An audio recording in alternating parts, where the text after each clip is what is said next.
All right, this is OneLastMidnight, and today we're going to take a little bit of a deep dive into the new XCOM Chimera Squad. Now, initially, I kind of was a little bit disappointed. I was expecting, standard XCOM experience. And while this has an XCOM feel to it, there are characters that are based in the XCOM universe. And the gameplay is very similar. The tactical turn-based gameplay is very similar to the XCOM 1 and XCOM 2 style, and even old XCOM style. There are some differences that I was kind of put off about. But let's go over the game in general, and maybe this will kind of help you decide whether you want to purchase it or not. First of all, you can purchase the game right now for 50% off. So if you're thinking about getting this game, you should probably get it now while it's 50% off. And let me cut to the chase. Overall, the game is pretty decent. You have to get out of the mindset that this is not what the previous XCOM games were like. It is different, and the cartoony feel is a little bit awkward at first. You start off the game by selecting an operation out of several options. Your interface has a couple things that you need to be aware of. You have the City Anarchy level, where if it ever reaches the level 14, this City 31 fails and the game is pretty much over. You've lost. Your main area of operation is going to be the city map, and this is where everything happens.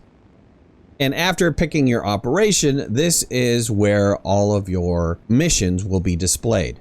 Now, there's various types of missions. There's combat missions. There are specific missions related to the operation that you chose. And there are also investigation missions, which are really not a mission, but it does advance the daytime. If you see in the lower right-hand corner here, you see the day that we're currently on. You can see on the city map also that there are levels of unrest, and that unrest overall affects your city anarchy. You can apply field agent teams to any sector in the city, and those will give you varying benefits. Finance, security, technology, which will give you some increase on Friday of either credits, intel, or Illyrium. As the unrest grows within the section in the city, the difficulty level of the mission becomes harder. The field teams give you the ability to reduce some of the unrest. On the right-hand side, you can get to the major areas inside XCOM Chimera. Assembly is research. So this is where you're going to research better weapons, better armor, and or better medkits, and a variety of other things. Spec Ops is the equivalent of covert operations in XCOM 2, where you're sending out an agent and you'll gain some sort of reward based on the Spec Ops in which you chose. Training will allow you to advance your operatives, and it will also allow you to remove negative attributes, which they call scars. Your armory is where you can look at each one of your field agents. You can see their name, their kills, the number of missions they've been on, the rest of their stats, and the agent abilities. You gain the ability to add more agents to your armory as time goes on, and it'll allow you to pick between one of 3 new agents with different abilities and different skills. The supply area is where you'll purchase any new items for your recruits. Some of these items won't be available until you unlock them in the assembly area, and they're going to cost you varying amounts of credits. Be sure to pick your items wisely because credits are a little bit difficult to get in the beginning. And investigation will give you information about your active operation. Now let's jump into the gameplay. So I'm going to select a mission, and you're going to get some mission details. It's going to tell you the difficulty level, it's going to give you the rewards, and it's also going to let you know what it's going to do to the unrest of that particular district. You're going to come to the team assembly, where you'll have people that are already listed, and where you can also adjust some of their loadouts. One of the most important things in the loadouts is the breach item, and you need to make sure that each one of these characters have some sort of different breach ability, because not all the breach abilities are going to be the same inside of XCOM. One of the big differences of XCOM Chimera is this idea of breach mode. Breach mode is where you're going to select your operatives and how they go into a specific map. Now, the maps are really more room-based. It's not like XCOM of old, where you're going to be on an entire map and you're trying to find the enemies. What you're doing is you're breaching into a room. So this is more of city incursion, room incursion. Think of urban warfare. You pick your agents and make sure you order them by their abilities, because the person in the first slot will be the person that goes in first. And then you breach. Keep behind me. Think of breach as like a free move.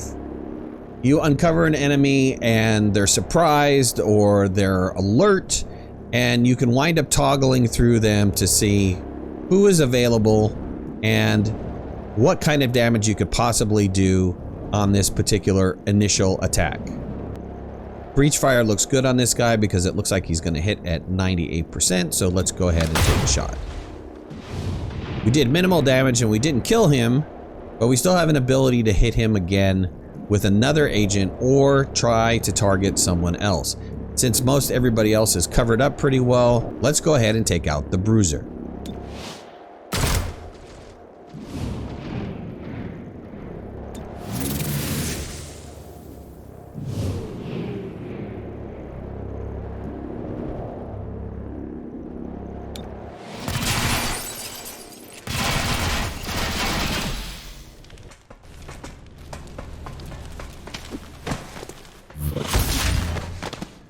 Once your turn is up,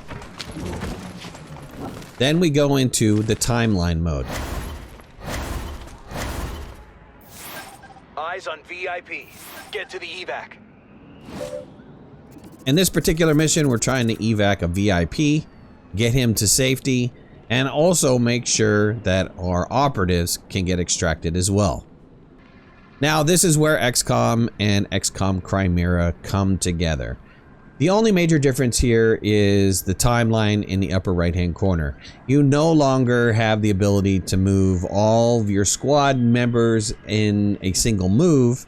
You wind up moving your squad members in this idea of a timeline, and the timeline is based on the entry of breach plus whatever abilities or special speed that they might have applied coming from the breach. Each one of the breach entries gives some sort of plus or minus by going through that particular breach point.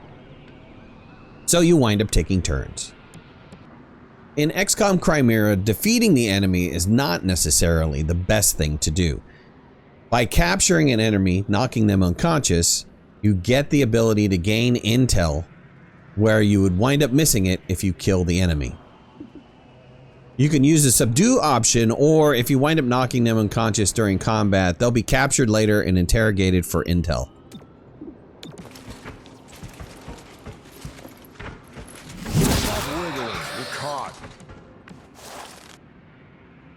If you happen to defeat all enemies on a particular map, reinforcements will arrive. In this objective, I'm trying to get out with the VIP and my squad members. I'm not trying to kill off everybody on the map. So this will go on and on. New reinforcements will appear until I absolutely complete the objective.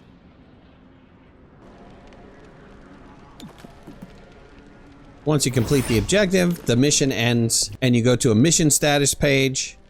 I've captured 7 enemies and I've earned 20 intel.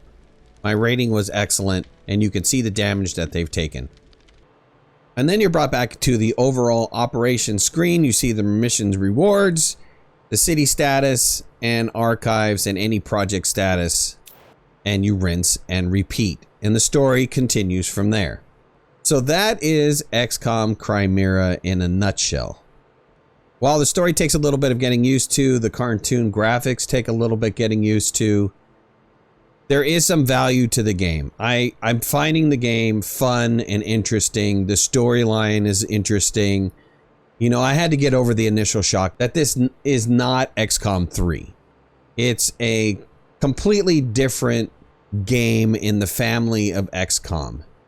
And for the price point now at 50% off, it's absolutely worth it to purchase. You'll get some fun out of it. Well, that's it for me. I hope you liked this video. If you did, hit that like button.